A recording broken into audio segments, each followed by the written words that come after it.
everybody, and welcome to a very special episode of Bearded Things. I'm one of your bearded hosts. My name is Chris, and across from me over there is my buddy Tyler. Tyler, how you doing, man? I'm great. This is a nice adventure for us to get the video going and everything. It's been fun. It's been a challenge, but it's so far I think it's gonna be good. It's pretty neat. And what's pretty funny about this is what just happened before we started recording. We realized how old we are and how much technology we don't get anymore because we're old. Yeah. Yeah, true. But we're very excited to do this. This is our season 2 finale, and we wanted to do something a little fun, a little different, and give you a chance to get to know us, your two bearded hosts, a little bit better. And see us, because we are pretty freaking sick. Hey, we're way back to Hey, Chris. Look Bearded at that. Things. It's like we've been. Oh, look at us.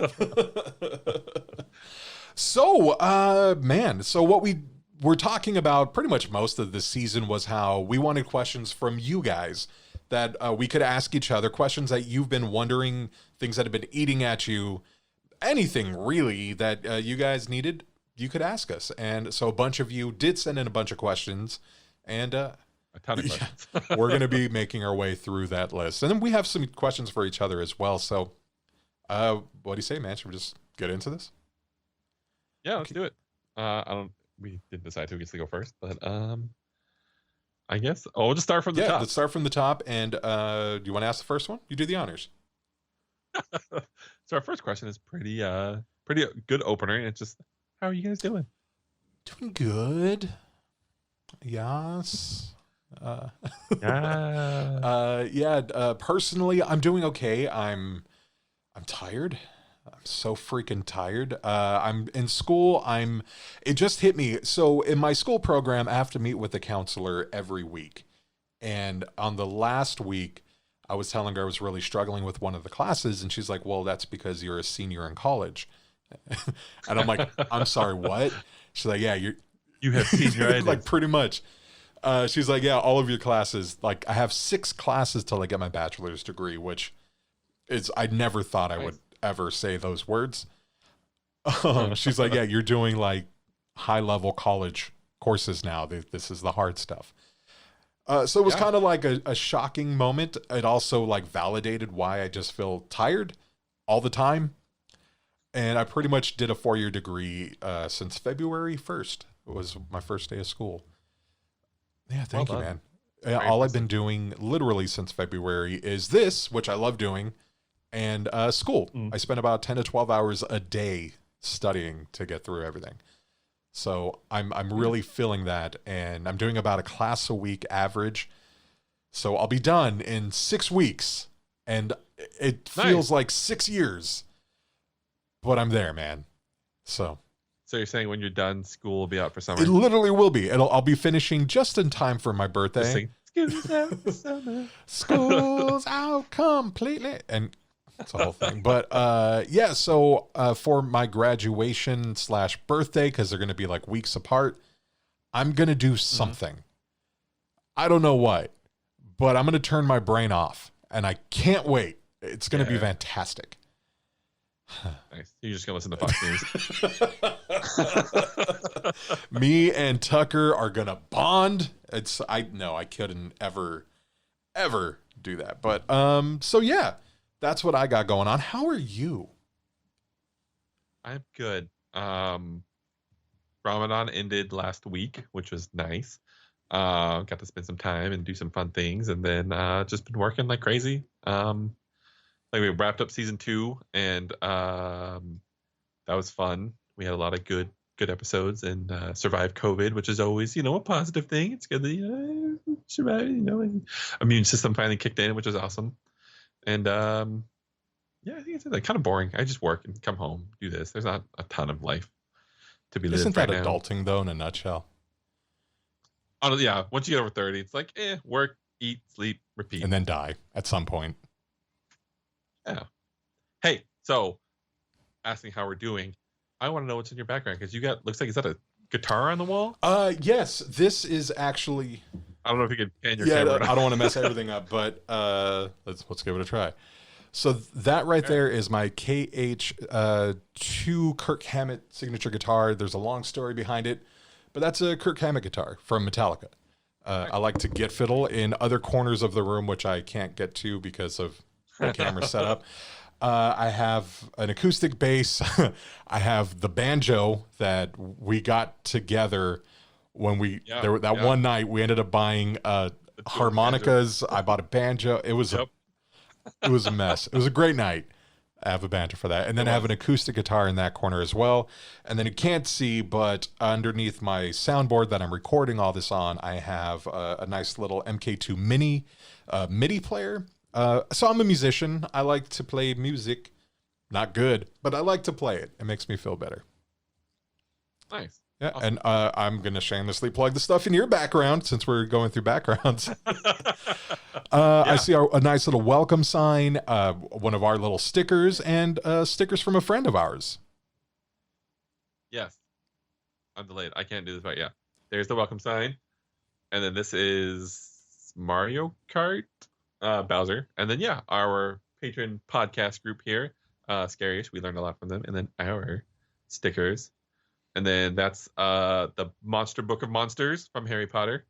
And then one of the dorm rooms there. And then this is a gold medal that I won when I worked at the group home treatment center. And we played in the corporate games and we won tug of war on the beach. Gold medal. There you go. We're award winners here, folks. Yeah.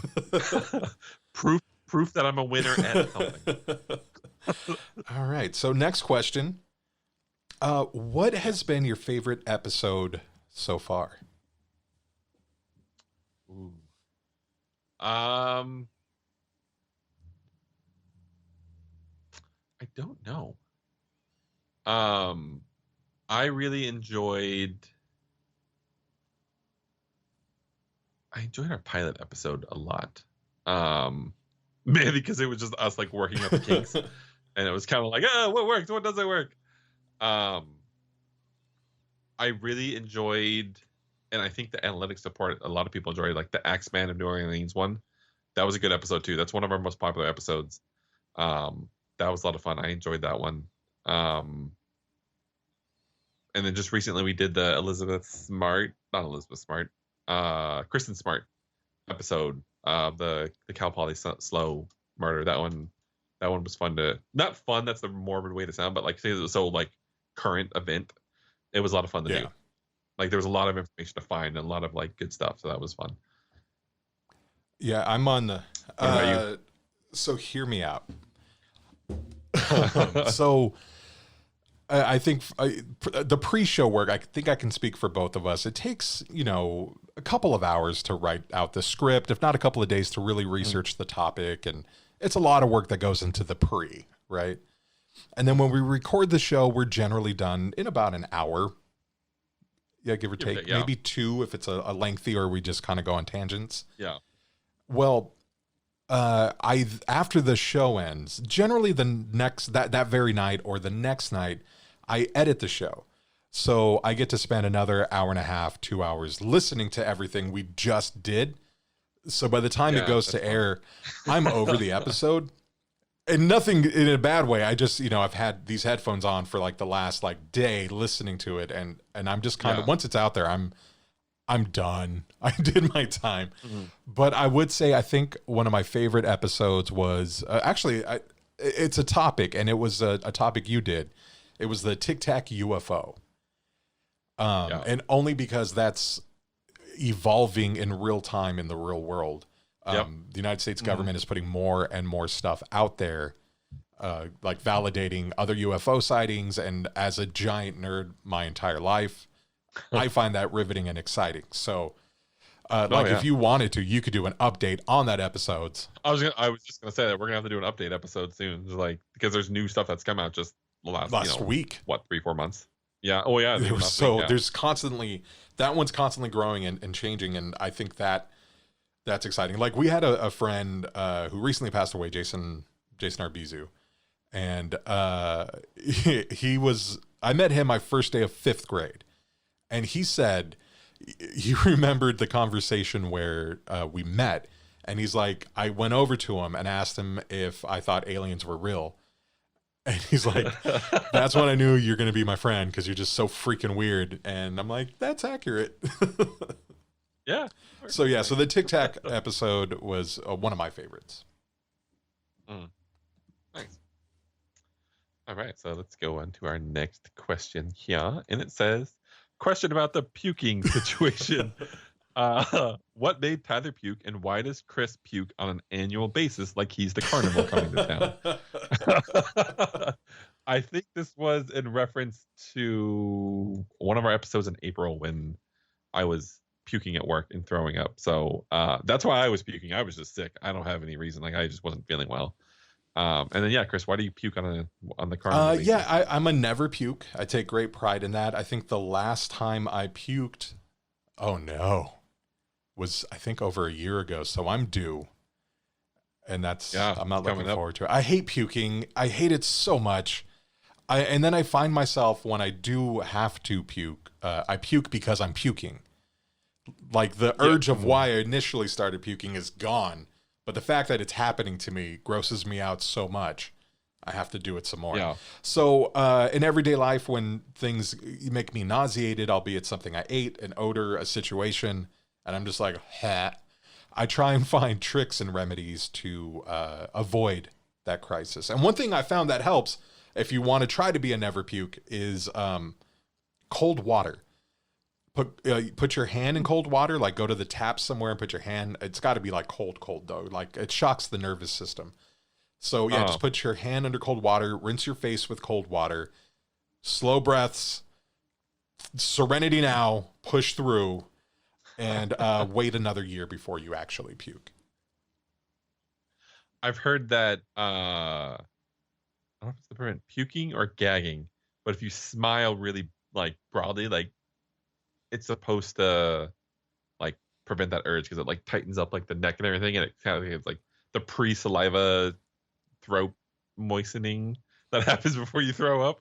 It's supposed to stop that reaction, I guess. Something, I don't know if that's true or not. I read it on the internet, so it's probably not true. When it happens for me, I'm definitely going to try that, and then if it doesn't work, I'm going to be so mad. Like, there goes my streak. Yeah, blame the internet. Yeah, it's all your fault. So yeah, I think that answered that one. Yeah, that was good. All right. As kids, what did you want to be when you grew up? And as an adult, what do you want to be when you grow up? That's a great question. As a kid, so my family, like my grandpa was in the military, my uncle was in the military, my dad was in the military, my dad then became a police officer. As a kid, I really wanted to be like in the military. I really wanted to join the Air Force, and I want to be a fighter pilot. And then can't tell because I'm sitting down, but I'm 6'5", and I think it's like 6'1", 6 foot is the cutoff to be a fighter pilot, and I just didn't appeal to me anymore. So I really wanted to do that. I could have gotten the fly cargo planes, but that's no fun. Like, I wanted to go fast. Now as an adult, what I want to be when I grow up is, I don't know, maybe just like someone who contributes to society in a positive way and doesn't hurt when I wake up all the time. I don't know. I'm not really sure. Maybe I'll be cheesy and say I want to be a good father and, a good productive member of household, and eventually, hopefully a good husband or something like that. Those are good goals. Yeah. I think, oh man, when I was a kid, I was one of those kids. I wanted to do everything, but I was listening to, I'll never forget it. It was probably like a Saturday afternoon, maybe a Sunday. And I was listening to the radio in my mom's car. And on the radio, it was a Los Angeles oldies station called K-Earth 101. Yeah. On it was a radio. It's called the Boss DJ. It's like from a legendary time, and he's still in the industry kind of a thing. So there was a DJ named Shotgun Tom Kelly, and I just loved Shotgun Tom Kelly. And he did this particular way of like announcing the station. He would go, I'm going to try it, on K-Earth 101. And I just sat in the car. I was probably 8 or 9. And like I sat in the car by myself playing the radio, listening to him talk, and I ended up trying to emulate his voice. And so I'm like, I can do this. I'm 9 years old and I can talk like Shotgun Tom Kelly. So I wanted to get into radio more than anything. That was like my life's dream and goal from that point until it happened. I was about, I don't know, 19 maybe. And I got my first job in radio and then kind of did it sporadically throughout my 20s. And even now I'll dabble, help somebody out, an old radio friend do something, do a bit or something. But I mean, technically, this is kind of like radio, Yeah, I mean, really. And so, that was the dream. That's what I wanted to do when I grew up. And now that I'm kind of there, what do I want to do now? I don't know. I would like money to pay rent and bills. I would nice. Like to buy a house at some point. But I want to stay in California, so I need a lot of money for that. So, yeah. I don't know. Yeah, I have no idea. Getting my degree, so that'll help for something. But I kind of did all the other little things. Like I wanted to be a cop, so I actually got involved with that to some degree that I'm not going to go on the show, but we could talk about offline. Just everything, all the little goals. I wanted to work for NASA, and I did that for a while. I kind of achieved like all of the childhood dreams. I was able to go out, and I was fortunate enough to fail forward and meet the right people amongst my failures to kind of drag me along with them and step me up. Like I heard a great quote the other day, and it's absolutely true. Show me your friends and I'll show you what your future looks like. And I was able to meet people that elevated my life and pushed me closer to my dreams. Aside from you, because I mean, yeah. Nah. But so that was it. I don't know. Now I kind of feel like the stoner kid burnout who hasn't really doesn't really know, has no like lifelong goal. I just want to make it, you know what I mean? I just want a house. Yeah. I want a decent car, and by any means necessary. White picket fence, one and a half. I get two, 3. I swear to God. So yeah. Cool. All right. Next question. Oh, this is kind of a sappy one. It says, what are your hopes for each other? Oh.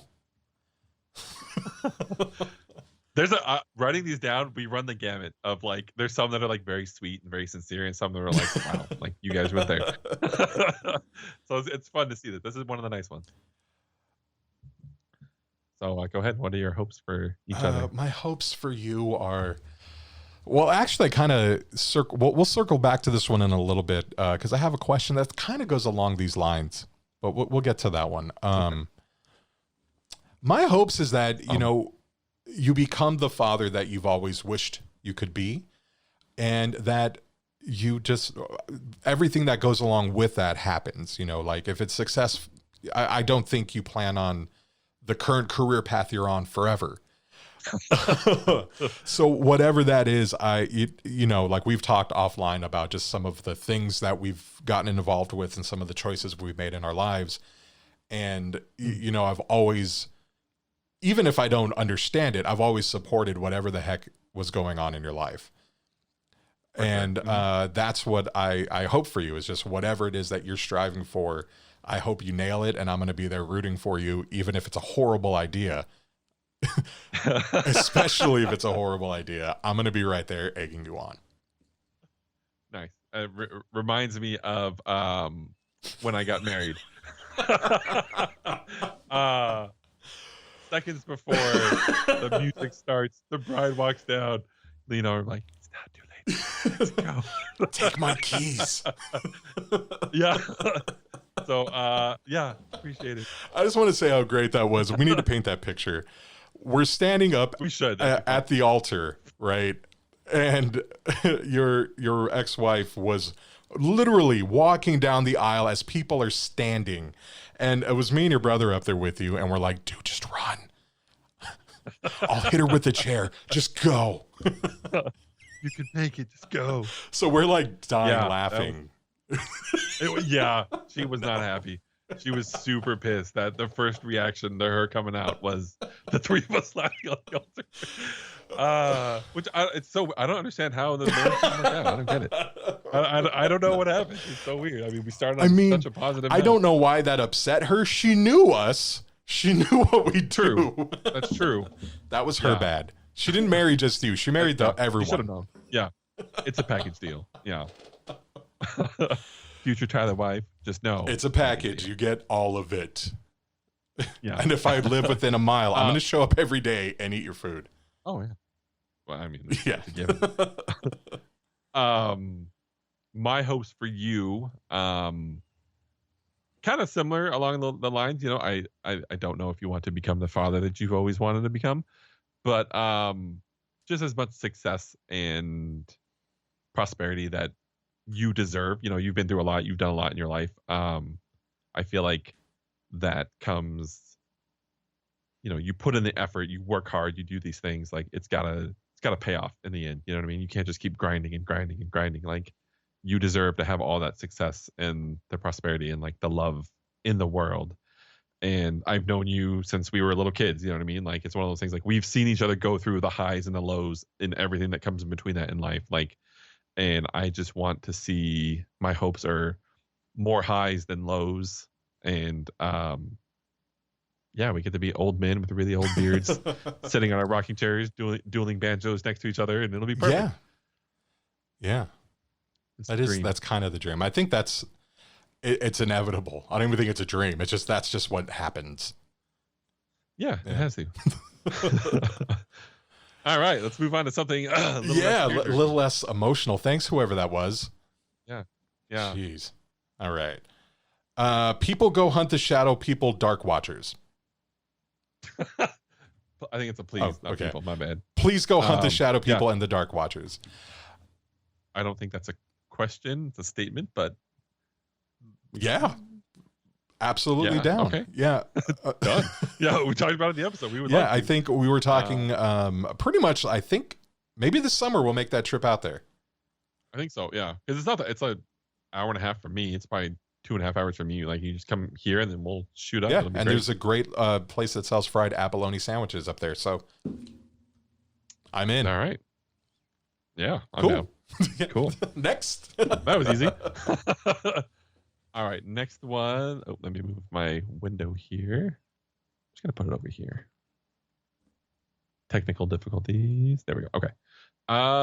Should the parents / acquaintances of murderers and serial killers be held accountable, i.e. teachers and parents who said they knew something was off, kind of like with Jeffrey Dahmer when he was a kid, also parents who abused their children that turned them to that life? Wow. Yeah. I'm going to say no. Right. I don't think a teacher is responsible. I don't think a bad parent is necessarily responsible. I do think they're responsible for things like if they, you know, with the Jeffrey Dahmer example, you know, he had abusive home life. So I think for those things they are responsible for. I think as far as turning into a cannibalistic serial killer, although those things help pave the way, I do think he's still responsible for the choices he made. Because like there's people who come from perfect families with ideal situations and they also do it. And I don't think it's the nature versus nurture aspect of it. And I don't know if there's like a blatant right or wrong answer. Just going from where I'm sitting now with my thoughts and feelings, I do think that you're responsible for your choices. Other people, if it's an abusive family, I think, you know, those abuses need to be held accountable, but they didn't drive Jeffrey Dahmer to go, you know, pick up a kid and then murder and dismember and eat the corpse of said child. That's kind of where I stand. Very true. Yeah. I kind of similarly, like, I get the idea. And I think if it's something that's like egregious, like say a kid comes up and says like, I'm going to go murder this kid, and then they go do it and you were aware of it. It's kind of like the mandated reporter laws, like in California and across the country. Like, we have a pretty strict law. Like when I worked, I was a mandated reporter. If any sort of incident like that came up, I was legally obligated to report that, or I felt something was going on, I had to report it. And if I didn't, then I could be held legally accountable. So those aspects I could see, yes, but like just, oh, the kid seems off. He seems weird. Like, we have a lot of weird kids in this world, a lot of weird stuff going on. Like, there's a lot to package into an adolescent person in today's day and age. I feel like you wouldn't, like, if you said every kid that was weird, you're going to turn them in, like, you would be forever. Like, every kid would be being investigated by the FBI right now because there's just so much going on. Like, I think unless you have a specific threat or something like that, that's the only way you could hold them accountable. I don't think we could just, every kid that's strange or or does like a weird drawing or something. Exactly. Yeah. Exactly. Yeah. So I think we kind of agree. You know, if there's a definite red flag, or you know, it hits the point where there's a legal obligation for a teacher to step in, the teacher sees signs of abuse or things like that. I think that makes it different than just, you know, and you got to figure too, especially nowadays, teachers have 120 kids per day minimum. Yeah, it's a lot. Yeah, the classroom sizes are huge. Like, you can't give personal attention to every single kid. Class to like pick up those signs. Yeah, it's complicated. Definitely. So yeah, cool. All right. Next question, please. Let me see. I'm pulling it up on the old mobile device here. Hey, look at that. I'm just using my dual screens because I'm rich like that. I'm not. I'm not. It's for video gaming. I'm a nerd. All right, here we go. What is your origin story? How did you guys meet? Well, I think we were both spawned from the dirt, and we had full beards. No, we met. God, I don't even know. What was it? I was in 3rd or 4th grade, maybe? I think it was elementary school. When did you start going to, or was it EO Green? It was EO Green a little bit, but like I moved in freshman year of high school. Yeah, I knew. Yeah. So yeah, I was about 8th grade probably. Mm-hmm. Yeah. So that would put me, like 5th, 6th grade. Because we've talked about it on the podcast, like, you and I are very good friends, but you originally were my brother's friend. Like, I don't know you. Like, you and I weren't close enough in school to like have classes together. I wasn't that smart, and that dumb to have freshman, senior in the same classroom. But yeah, we met through my brother, and my brother was kind of lame, so I was the cool one that you always wanted to hang out with. Breed that, you know, he used to beat the shit out of me. We used to do it. We used to beat the shit out of you during class at like lunch. Yeah, that's true. Yeah. Oh God. Yeah. I remember we've talked about it on the podcast, like on the episodes before, but I remember my freshman year, me and a couple friends were in the restroom, like going pee, and you guys just walked like, seniors, everyone clear out. And everyone left. We're like, where the hell are you people going? And then it was like, oh shit. Like, and then what's great is like our high school wasn't like that. Like there was no real cliques of the cool kids and stuff like that. Like it really didn't exist at our school. So with the fact that we got in the restroom and they listened to us, we were blown away. And then, and your friends are cowards. Just for that. Demonstrated on multiple occasions, like when you guys beat the shit out of me in my front yard. And all my friends are like, oh, that sucks. What's going on, man? They just kept walking away. Like, or like when we kidnapped you and they did nothing. Yeah. Got beat up, thrown in a van, sped off, and no one called the cops. No one called 911. I was like, yeah, okay, that's normal. Bye, Tyler. See you on Monday, I hope. It was ridiculous. It was so, yeah. Love you guys. Thanks. Appreciate it. Yeah, that's what your friends are. They're very swell. Yeah. So yeah, that's, I think, essentially kind of the origin story. I'm going to circle back. I have a question at the end about all of that, really, but do I hold it against you? Yes, I do. That's fair. I'm just gonna put that. I'm struggling looking in the camera. I'm so used to talking to the microphone, like you're here, and like talking to like the listeners, like, "Hey guys, how's it going?" Like I'm having to focus on the camera. It's weird. This is like the real world now. I know. They're watching us. We have to do live streams. Everyone's like, "What is wrong with Tyler?" Also, I fidget a lot. I don't know if you guys have noticed that a lot. I'm very fidgety, and my ADHD is not under control at all. And I have a lazy eye, so not a lazy eye, but like it's kind of. That's what we call a stunner. Yeah. I had Bell's palsy a couple years ago, and this eye just never recovered. So when I kind of smile, or I don't forcibly like think about like trying to have my eyes open and like keep my eye open like this, like it just kind of like closes. So if you see, I'm not trying to wink at you guys. If I was gonna wink, I'd wink. You know who says that? People are trying to wink at us. Just putting out there. I know. This isn't my winking eye. This is my winking eye. Moving on.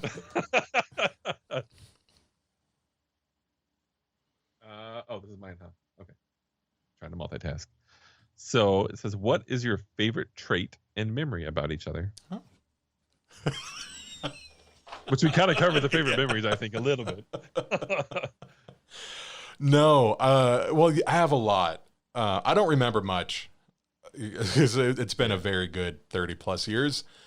But there was all of that stuff when we were younger. But there was that one time in your driveway. I forget who. Somebody was puking up the driveway, but we were laying down and too drunk to get up. Oh, in Ventura, yes. It was Ace. Yeah, he was upwind, or I guess uphill from us on a slanted driveway. Vomiting. And was puking, vomiting down the hill. And we were like looking at it coming. Yeah, that was fun. That hurt because nothing worked. My body was done. Yeah. Why were we looking at the star? Why were we laying on the concrete? Like, why were we just laying on the ground at like 2 a.m? Because we were drunk, man. I don't know. There was no logical reason for that. Yeah, we were probably staring at the star. I remember we used to do that every time we got drunk. We'd quote Lion King. Like, what are those things there? Like, they look like big balls of gas. Like, that's not what they are. Like, they're the souls of our ancestors or whatever. Oh, God. And around that time as well, just a little tangent, but not really, there were a lot of UFO sightings. There was, yeah. That was when Ventura was like a little hotbed for UFO stuff. It was really weird. So we might have just been doing that and then just kept drinking until we couldn't move. Honestly, yeah, that makes sense. I do have a favorite memory. It was your birthday. Which one? The one with Independence Day. Oh, God. That's one of my favorite memories probably because I don't remember it. But the amount that it gets quoted and everyone else talks about it, it has become a favorite memory of mine. But I will let you tell it was great. I don't remember which birthday it was. I just remember going over. It was my 25th birthday. That sounds about right. I do remember that. And our friend was like, you got to chug a bottle of Crown Royal until you pass the crown on the label. You get past the crown on the label, yeah, and you earn. So he had to like chug it. So he chugged it and he hit it like really fast. So we're all pretty impressed by it. And so needless to say, the rest of the night, that started the night. The rest of the night, he was hammered. You guys helped me, but we finished that. Like that bottle was done within. Like, we used to drink whiskey hard. The rest of the bottle, yeah. In mass quantities. Like there was the 4th of July, we both drank a handle of Jack Daniels and then split a small bottle. Yeah. And nobody died. Yeah. True. Lesser man may have. So on this birthday, as the night goes on, Independence Day is playing on one of the channels because it's pretty much always on TV. Great movie. And he's like, it's the greatest movie in the world. Greatest movie. And then like one of your eyes wouldn't open. This was before the Bell's palsy. It was already shut. The precursor. And you're like, look, he's gonna open it. He shouldn't open it. And then he opens whatever the thing was, and the alien grabs Data from Star Trek and strangles him. He's like, I told you. See, I told you. And then he did it. He did it. And then the movie would go on, and you'd narrate each scene completely drunk, and that was fun. That was a blast. I'm just saying, it's a good movie. It deserves extra narration. Which I blame Mystery Science Theater 3000 for that. I talk in every single movie I go to, and I know it drives people nuts. I talk in the movies. I talk when I'm at home watching movies. Like I narrate. I have little like one-liners and like ad libs to the movie, and it drives people nuts. Yeah. But I can't help it. Do you remember when we watched King Kong, and we were all? I think it was me, you, like Mouse, Richie, Dolpho, Patrick. It was like the whole crew, and we took up like an entire row in the theater. And we were talking through the whole movie. Vaguely remember that. And like all the girls, there was like 3 or 4 girls behind us that was like, they just got up and left. And I remember when at some point in the movie, King Kong falls down like a big valley. And one of us was like, no. Like we all started dying laughing, and then like the whole area around us laughed, and I'm sure we were just super rude and people hated us, but it was a lot of fun. I vaguely remember that. But yeah, good Yeah. times. Uh, Good times. yeah, great times. And kind of in that same vein, that's one of my favorite memories of you is when we went and watched The Last Poopbender in theaters. Which for those that don't know, it's The Last Airbender that M. Night Shyamalan did. It was supposed to be live action Avatar and was just a garbage movie. Let alone from the fact that they whitewashed the entire cast. The movie was just terrible. But at the end of it, you stood up. I don't know if it was your popcorn or your soda, and just like chucked everything. That was my soda. And then yeah. I feel kind of bad for the staff that had to clean that, but I don't feel bad because that movie was garbage. And like I was a big Airbender fan. The whole what was the series? I'm drawing a blank right now. The Avatar series. Loved it. Yeah. And that it was just so much hype, and then it was bad. I can't even like describe like a comparison. It was bad. It was just bad. It was terrible. I stand by that. Yeah, it was bad. It was bad. You did the streamer look right there. And you're like, that was bad, right, chat? And you look back. You did the streamer look. You practicing your streamer? I have one of my cats is upside down watching me trying to slowly move my microphone. So I was just making sure there's still adequate distance between me and the cat. And as far as favorite traits, because it was like a twofold question. My favorite trait of yours that I don't have, and I think that's like the secret to any great relationship, is finding the balance. You're a lot more tolerant and nicer than I am. Like if we were Goodfellas, you would be De Niro and I'm Joe Pesci. Like you're the one who smooths it out, and I'm the one who's going to stab the guy in the face with a pen. It works out well. It's a good strategy. Yeah. Especially get the focus talking to me and then from behind. Go get your fucking shine box.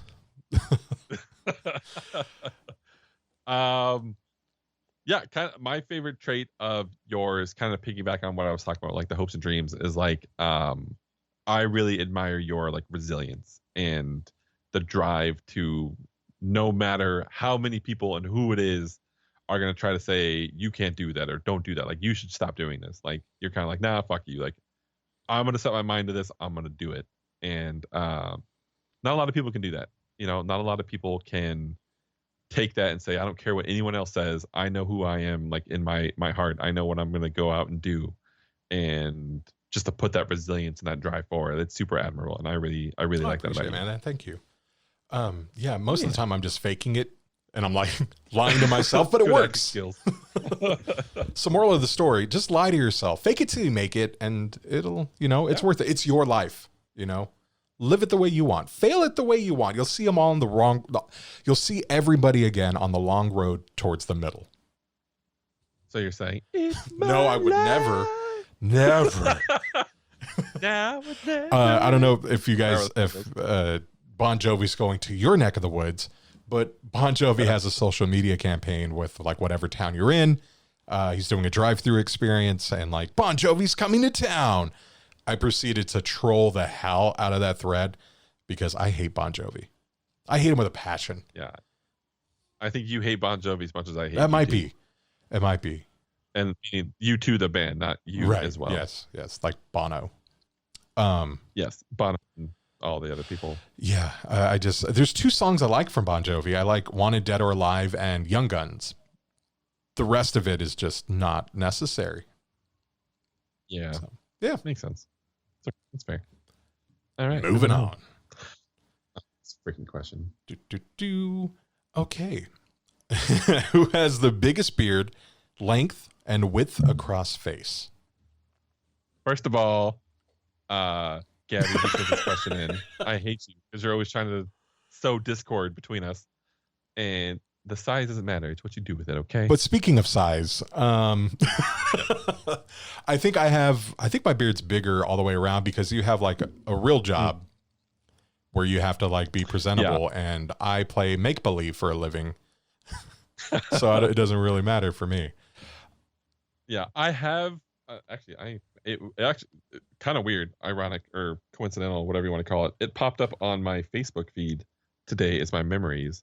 And let me see if I can see. Will that show it? Oh, there you go. Yeah. That's not very focused. Kinda. It's there. We got an eye. There it is. You can kind of see, there's the beard back there. But that was 11 years ago. I used to have a pretty full, like, nice beard that, kind of came down into, like, my chest area. I started working at the treatment center at the group home area, and those kids like to grab and pull anything like that. So that was I shaved pretty quickly after that because that crap hurt. And then plus having Roland when he was a baby, sticky fingers. Children have very sticky and he fingers. loved grabbing beards. And like sometimes he would grab like under like this area right here where it's like a little sensitive like kind of baby hair. So yeah, because of career choices, I've had to shave it or trim it down a little bit more, which I'm not a fan of. I don't really like. I like a longer beard. But yeah, I work with what I got. Yeah, my beard used to go down to about my belly button area, and then I started a new career of acting, and my management was pretty much like, keep it in the middle. That way they can see it long, and if they need you to grow it long, you can. If they need you to pull it in, you can pull it in.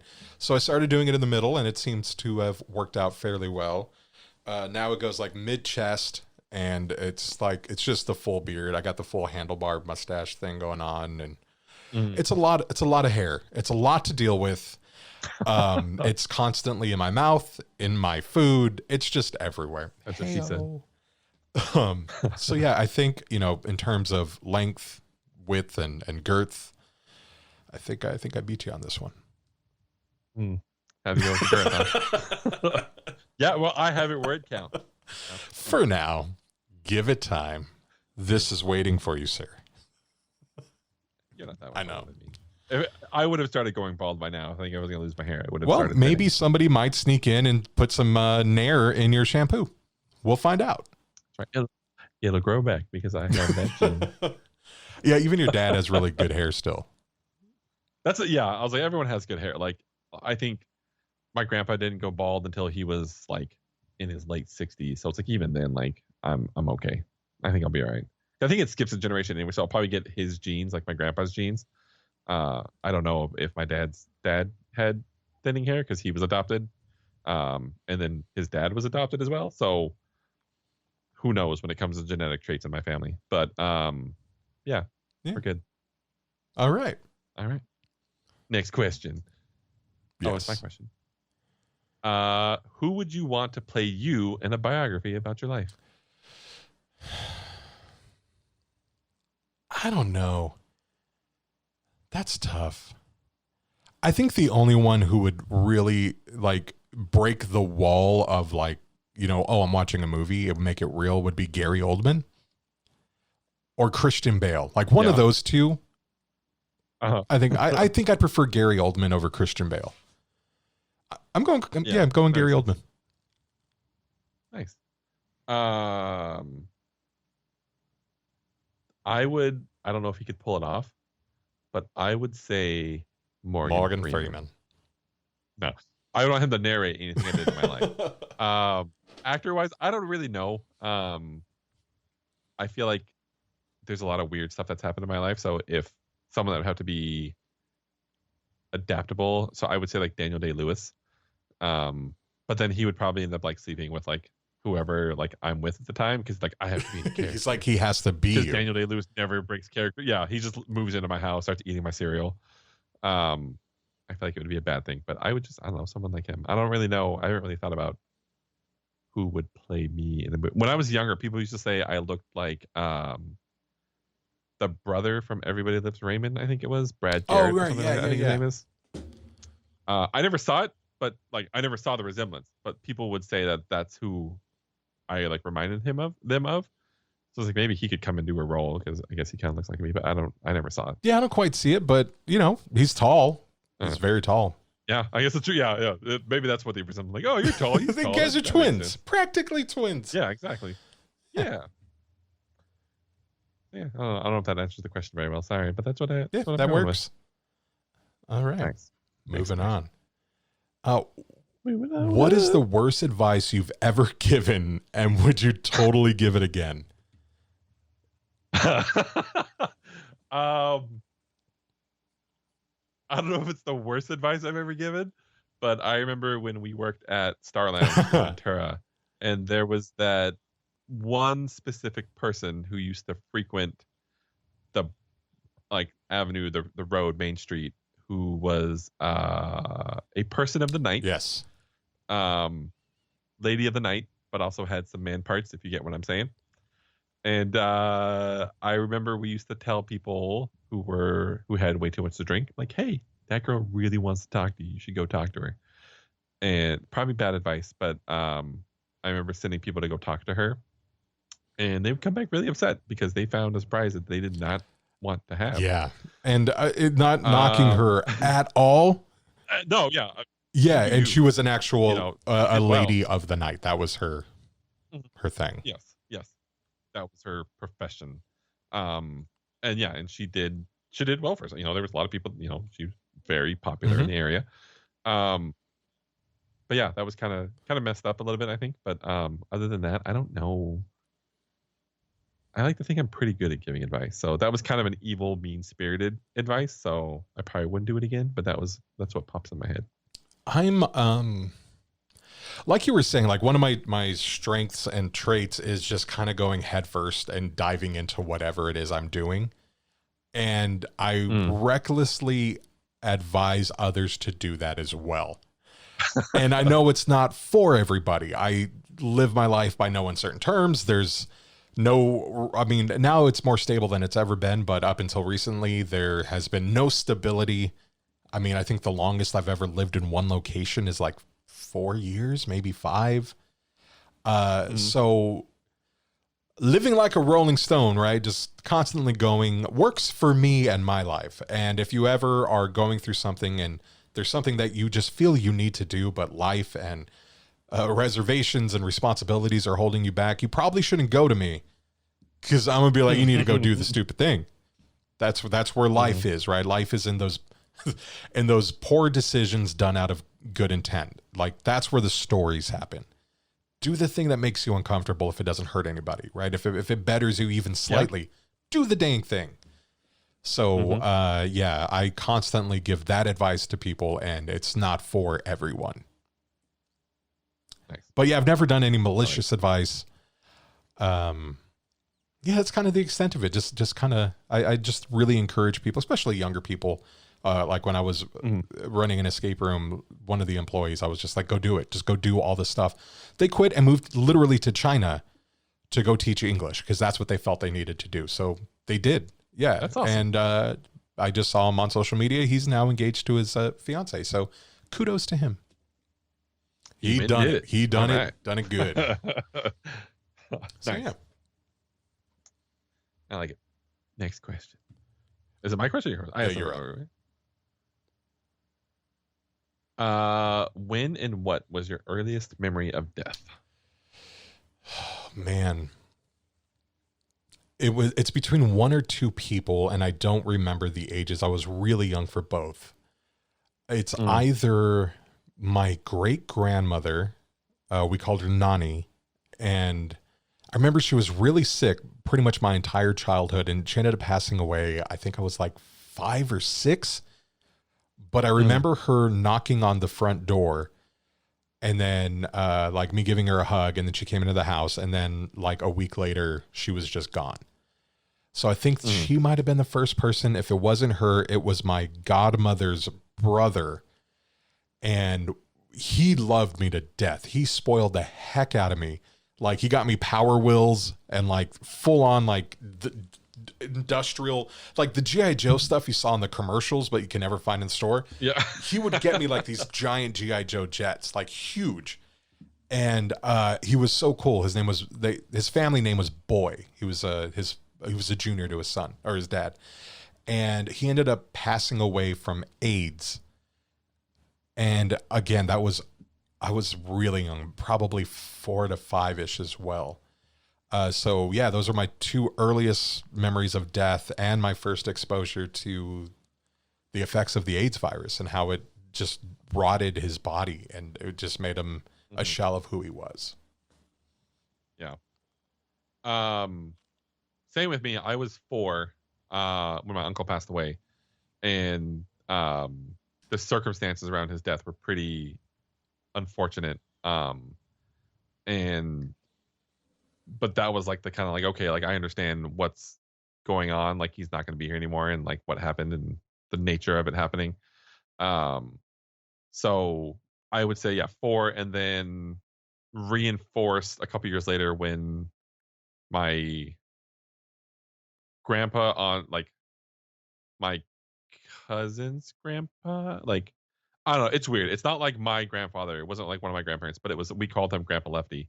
It was like my aunt's husband's like other grandpa. I don't know. It was weird. Wasn't like my direct grandpa. It was, I guess he was kind of like maybe like an uncle or something, but he passed away, and I remember like, okay, like he died of old age, and it was like, okay, like that makes sense, like he's not here. And then like when I was 10, it was when my grandfather died, and him and I were very close, and he taught me a lot, and that was when it was kind of like at that age I kind of like, you know, understanding like, oh, like they're not here anymore, they're gone, like being a kid. And then like I was 10 when my grandpa died, having a little bit more like awareness of like the world and like what's happening, and like, okay, like this is our place in the world. And then knowing like everything that he like taught me and instilled in me, and knowing that he wasn't going to be around anymore really kind of solidified that, like, okay, like kind of like the more wider understanding as a young adolescent, almost adolescent, prepubescent, I don't know, whatever 10 years old is, um seeing that like, okay, this is like the effect on that, and like, you know, trying to work backwards into how do we create memories and keep that memory alive as opposed to just being sad all the time. I don't know. Yeah. Yeah, death. I'm how do you say it? It sucks losing someone, and it's never easy. It always hurts, and it doesn't ever really go away.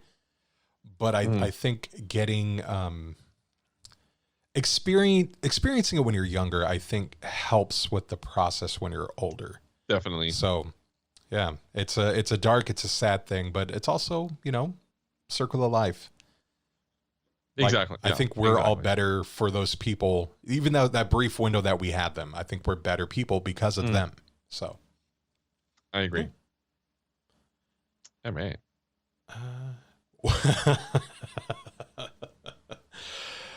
The next question I love because they get us, man. They understand that we are fat Right. people. What food are you craving? This makes it even more fun because this question came in during the middle of Ramadan, and it was like, "What food are you craving?" And in parentheses, like, "I'm so sorry." I'm actually hungry. I didn't eat when I got off work today. I came home because we recorded our normal episode and then got right into this one. So I haven't eaten lunch or dinner yet. So I'm gonna eat when we're done with this. So I'm actually really hungry. So I really want a pizza, but it's too late to order pizza. It's already 8:15 our time here. Not too late to order pizza, but I don't want to like wait an hour and then get a pizza and then like have to shower and go to, you know, like, it's too late for that. But I think I have some tuna in the fridge still that I made like tuna salad, tuna sandwiches on Saturday, I think. Well, no, today's Sunday, not Saturday, Thursday. So I'll probably have that. Yeah, I'm constantly craving two things. Really good Mexican food. Like not like sit down kind of Mexican, not like El Torito or not even Taco Bell, but like legit hole in the wall, like taqueria number 2 kind of a thing. Those are the best, and I'm always craving one of those, like a burrito and a couple of tacos, or I'm craving a burger, a good burger. Not like a McDonald's thing, but like Five Guys, In and Out, just like a good hearty burger. And if you're in the Southern California place or area, there is a place out in Los Angeles called Monty's Good Burger. And I don't want to like say it wrong, but it's like a vegetarian hamburger stand.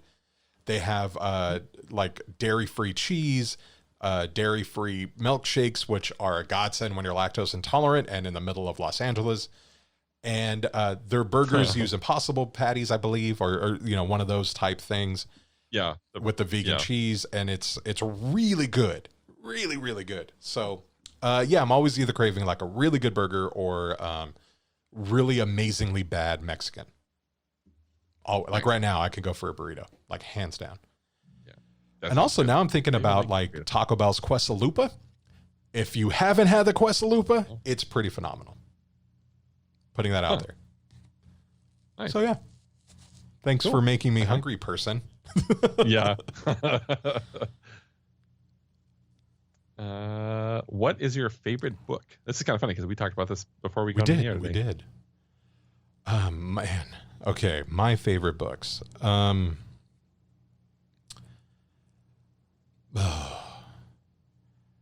So I'm gonna go with two that I'm probably gonna regret in like 20 minutes. It's constantly changing. It's like, what's your favorite movie? Yeah. Like, I don't. It Exactly. depends on the mood, on what's on top of my mind right now versus what's actually gonna come out. So this isn't like, don't put this on my tombstone. This is not like my guaranteed favorite book. This is just from my favorite list. These are like the top two that are popping up. Probably Gerald's Game by Stephen King, which they made a Netflix movie that was pretty good. They captured a lot of the book. It made it grosser, which was awesome. Yeah. So Stephen King's Gerald's Game, or a book called Ireland by Frank Delany. And it's a beautiful story. Essentially, back in the day in Ireland, up to like World War II, there was an actual cultural need for somebody to tell the oral stories of Ireland. So this person, I forget the Irish term for him, but they were a storyteller, and they would just kind of walk from town to town telling all the tales and lore of Ireland and all the monuments and how they were created by these, fairies or elves or whatever. And everybody in town would go to this person's, whoever's house he showed up at, he got to stay and would exchange stories for food and shelter.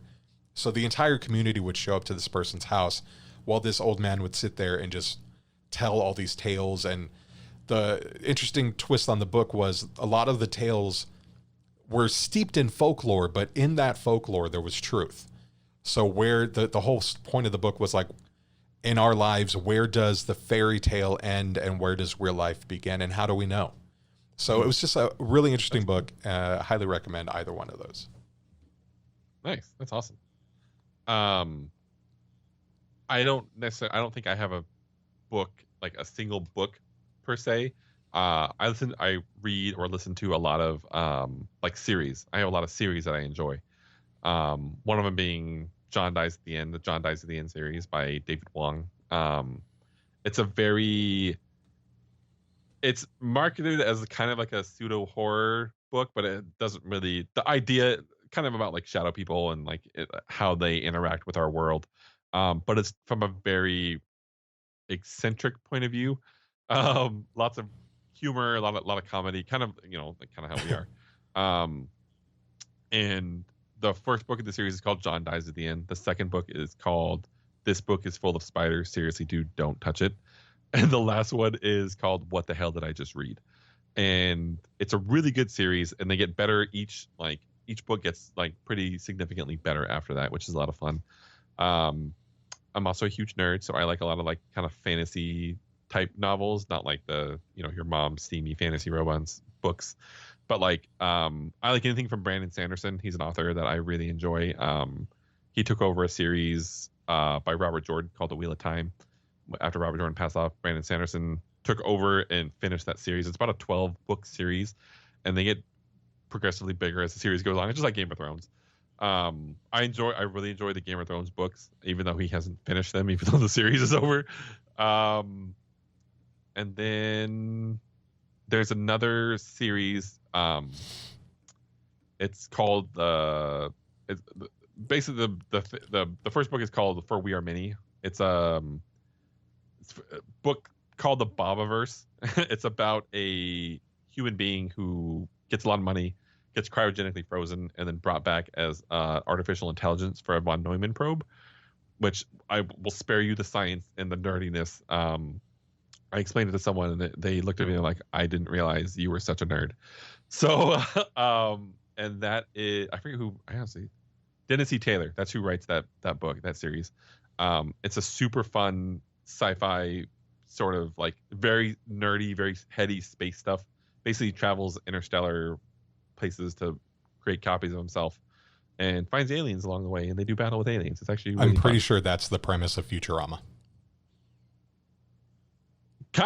If you made one of them like artificial intelligence and Bender? replicating probe of themselves, kind of like Bender, yeah. It's a really good series. You should check it out. It's called the Bobiverse. Bobiverse. All right. It's fun. Yeah. That's probably our longest question or longest answer to questions. See, we're like equal opportunity nerds. We nerd out on everything. We love all things. Yeah. We love books, movies, music, sports, balls, you name it, and we're kind of into it. Yay, which goes to our next question. Yeah, look at that. Right? That's funny. Favorite music can be anything. Artist, song, album. Does it change for long trips?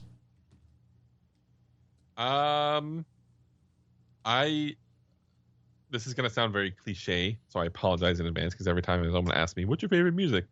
They would say, that's such a cliche answer. But I really enjoy a little bit of everything. I'm not a big fan of twingy country music. I'm not a fan of like polka.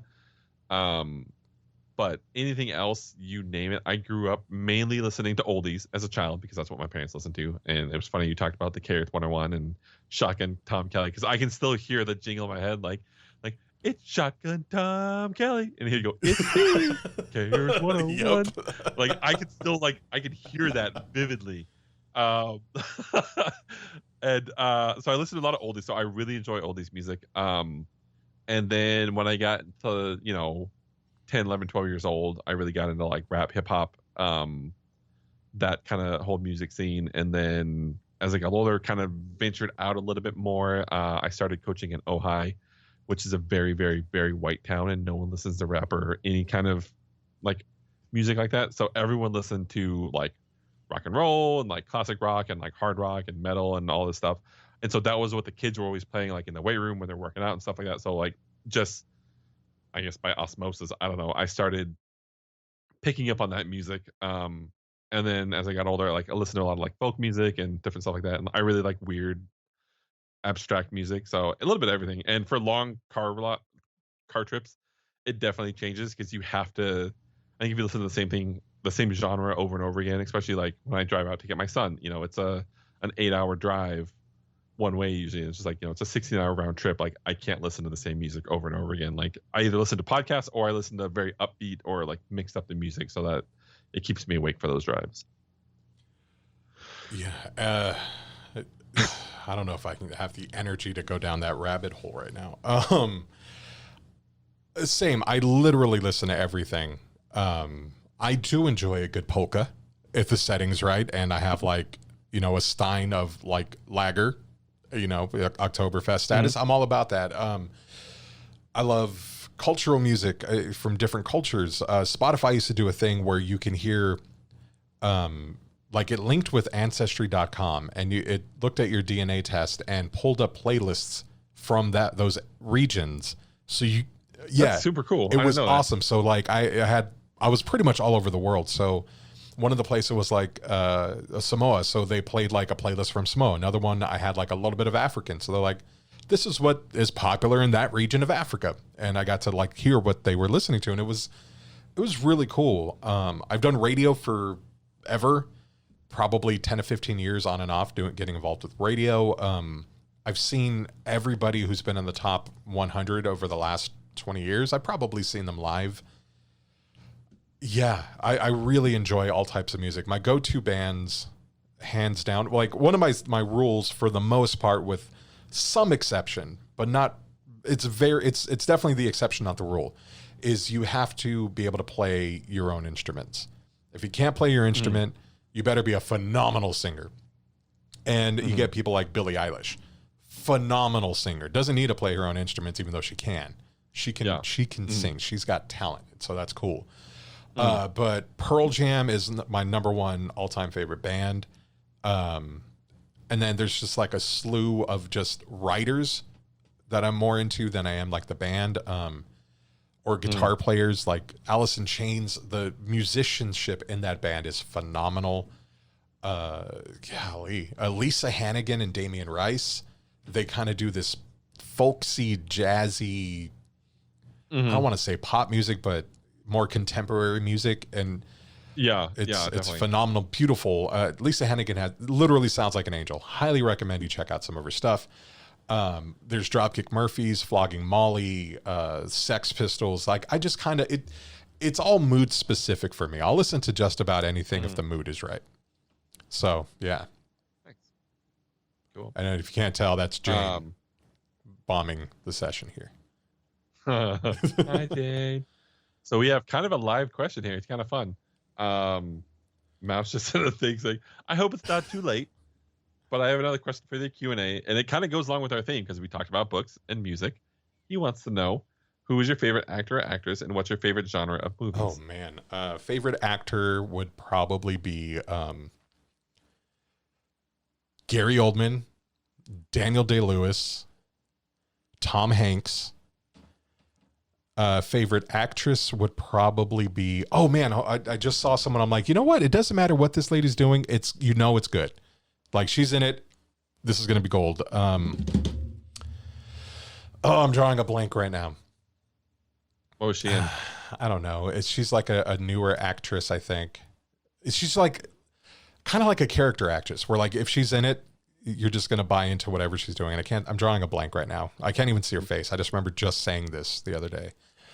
But I'm going to go with Emma Thompson is one of my favorite actresses of all time. Cate Blanchett, another phenomenal. And, you get like the traditionals like Dame Judi Dench. Phenomenal. Yeah. And I'm not a big fan of a lot of the younger people that they're pushing, where it feels like they're supposed to be at this like particular level. They're just not there yet. But yeah, that's what I'm going to go with. Nice. I like it.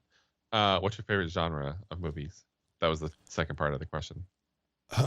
That goes back to, I think it really goes back to the mood I'm in. If I need to get pumped up or need to go to sleep, a good horror movie surprisingly does the trick. It can go either way with those. So I like a good horror movie. I like a good drama. If it's going to be a comedy, I need it to be a really good comedy. I'm not a big fan of like the fart joke type, like bro. Yeah, the slapstick comedy. Yeah, that doesn't work for me. But if you get like something that's genius, like anything from Monty Python, what's his name? Robin Hood Men in Tights, Mel Brooks. Like they just get comedy in a whole different level. Like nothing is forced. It's an organic hilarity. Exactly. So that's kind of it. Not a big fan of rom-coms. Sleepless in Seattle is one of my all-time favorite movies. It could be because, again, Tom Hanks and Seattle. Yeah. I love Seattle. True. So yeah, what about you? Same with Tom Hanks. Anything Tom Hanks is in, I'll watch. I'll watch him make a tuna sandwich on TV and think, hey, I'll pay $12 an hour or $12 a ticket to see that. Mentioned it before. I really like Brad Pitt, George Clooney. Probably because I really like the Ocean series. I still haven't seen Ocean's 8, the one with Sandra Bullock. I know I mentioned that, and someone's like, "You have to watch it." It's not necessary. Nothing against the ladies in that movie. I like. I don't like Sandra Bullock, but I like most of the other women that are in that movie. I don't know. I'm not a big fan. So anything with those two guys is fun. Also, kind of like the old time, like not old timers, but like it with Michael Caine. If he's in a movie, I'm probably gonna watch it. I really like Michael Caine. He was in some weird stuff when he was in like that series or like when he was in, what was it, the Sandra Bullock movie where she was the FBI Miss Congeniality agent, and she's in the beauty pet. Yeah, I didn't like him in that. Like, I don't know, but I really like Michael. He made me cry in Dark Knight. Oh, forgot about that. He's like, I failed you. Yeah, that was like, oh, I hate you. Gary Oldman and Daniel Day-Lewis, like you said, those guys can do anything. I love watching that. Same thing with like the modern people. I haven't seen anyone in like a new movie where I'm like, oh, that kid's gonna be something great, Actresses, I don't know why, if it's just because I think she's cute. I like Anna Kendrick. She's funny. I think she feels like a real person. Like she kind of who she is, her personality wise, I think is also just like the type of person she is. Oh, I remembered who I was talking about. And it reminded me of somebody else. Kate Winslet. Kate Winslet, if she's in it, she's going to be phenomenal. Yeah. Even if the movie or the show subpart, her part is going to be just insane. Exactly. We were just talking about this before the show. Paul Giamatti. Right. Yeah. One of those ones. Anything that Paul Giamatti, I'm going to watch it. We were saying, he was in the movie adaptation of the book John Dies at the End, which wasn't the greatest movie ever. But Paul Giamatti's part in it was. Yeah. I'd like to add Saoirse Ronan as well. She was the Irish girl. She was in Brooklyn, Lady Bird. Oh, okay. Again, if she's in it, she's gonna be phenomenal. So those are like those are great. And Kate Winslet and Saoirse Ronan just did a period piece together about I forgot what it's called. Ammonites. I think it's called Ammonites. And it's an adult film with some adult topics, but it's two women find each other. They take their clothes off in a loveless land. Oh, okay. Well, fair enough. Okay, this is a decent movie.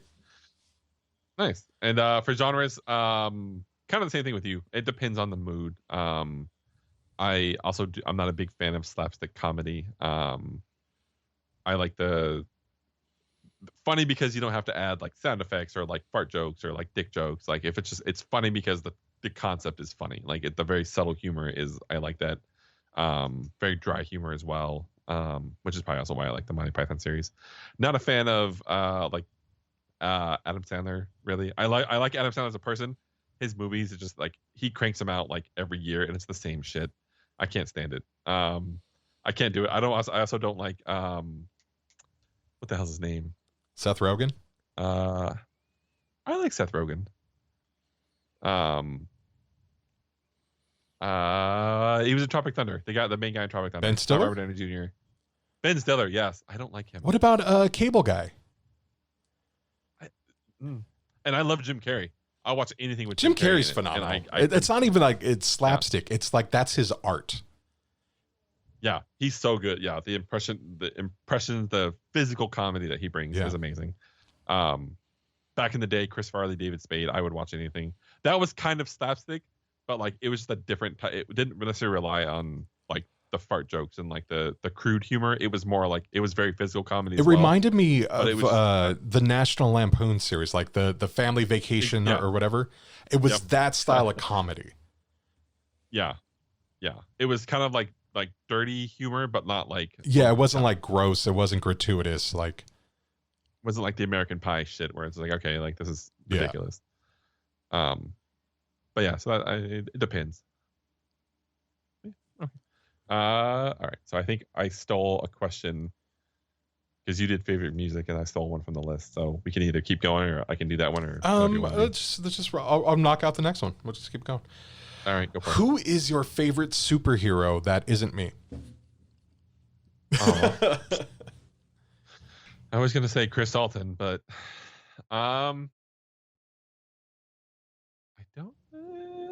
I've always said Batman. I really like Batman. It's difficult because again, huge nerds. DC Universe, I'll say Batman. The Marvel Universe, I was always a fan of Iron Man. Even They're the same person. I know, but maybe that's why I secretly want to be rich. And it's funny because there's actually like a thing. It was in one of the books I read, where it talks about like the psychology. Like you're either Iron Man or you're Batman. Like as your personality is Iron Man. He's Iron Man. He's Tony Stark. He tells everyone who it is. He doesn't give a shit who knows. He's like, I'm Tony Stark. Whereas Batman is, his secret identity is Bruce Wayne. He doesn't want anyone to know because he's trying to protect everyone. So there's this like psychological thing where it's like, are you a Batman or are you an Iron Man? And I always thought that was a fun like discussion to have. Like, do you want to be open with who you are or secretive about who you are? And it was something I even brought up with my therapist for a while because we can get into it later on. But there's mental health issues. But yeah, I think that kind of along those lines. I also always loved I was a big fan of the X-Men growing up, and everyone loves Wolverine, and I like Wolverine, but I was also a big fan of Cyclops just because I thought it was cool that he could shoot lasers out of his eyes. I don't even know what to do with that. You think he knows someone? Yeah, I'm with you on the Batman. When I was a kid, I wanted to change my name to Bruce Wayne. Like, I was hardcore a Batman fan. And then I got older and got cynical, and I'm still a Batman fan to this day. I didn't like any of the Christopher Nolan movies. I thought I really like they were great villain films, but they weren't good Batman films. True. And then the first one wasn't even a good villain film because Katie Holmes beat the bad guy with the taser. Spoiler, sorry. So that's a very anticlimactic bad guy. All you had to do was tase him, and then everything was fine. But anyhow, so yeah, Batman was always a huge fan of, and the comedian from The Watchmen. I loved the comedian. Aside from some of the heinous things he did, because he did a lot of heinous things. Not getting into that part, but just the overall character. There was a great line that they took from the book and they put it in the film. And what's his name? Night Owl asks him, as he's about to snap and goes off on this crowd of people protesting. And he's like beating this crowd up. And Night Owl's like, "What about the American dream, man? That's what they're fighting for." And he's like, "What American dream? You're looking at it. This is the American dream." And it was just utter chaos. And I think that applies now more than ever.